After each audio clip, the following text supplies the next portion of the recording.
7월 27일 한절 묵상입니다. 오늘 한절 묵상은 로마서 3장 20절 말씀입니다. 말씀 읽겠습니다. 그러므로 율법의 행위로는 하나님 앞에서 의롭다는 인정을 받을 육체가 없습니다. 율법으로는 죄를 깨달을 뿐입니다. 바울은 율법을 가지고 있는 유대인이나 가지고 있지 않는 그리스도인이나 모두 죄인이라고 말합니다. 죄에 대해서 모두가 자유로울 수 없다고 이야기하는 것입니다. 인간의 모습으로 볼 때는 죄가 없는 것 같지만 하나님의 기준에서는 모두가 죄인입니다. 예수님께서는 말씀하셨습니다. 여자를 보고 음욕을 품는 자마다 간음한 것이라고 이야기하시면서 마음에 품는 죄도 죄라고 말씀하고 계십니다. 우리가 죄인임을 어떻게 알 수 있습니까? 우리는 죄 짓는 데 익숙합니다. 가르쳐 주지 않아도 거짓말하는데 발빠릅니다. 그러나 선을 행하는 일에 대해서는 우리가 학습이 필요합니다. 선한 일을 할 때는 익숙하지 않는 우리의 태도를 볼 때 우리가 죄인임을 알게 되는 것입니다. 또한 우리 행위를 통해서도 의롭다함을 인정받을 수 없는 존재라는 사실을 알게 됩니다.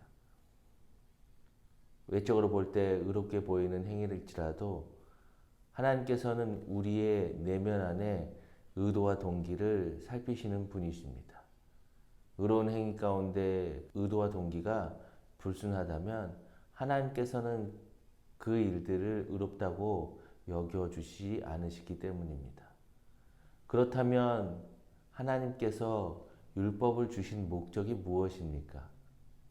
어차피 지키지도 못할 율법을 주시면서 이스라엘 백성들이 힘들어하게 하는 이유가 무엇입니까? 바울은 이렇게 설명하고 있습니다. 율법을 통해서 우리가 죄인임을 깨닫게 하는 것이라고 이야기합니다. 더러움에도 정도가 있습니다.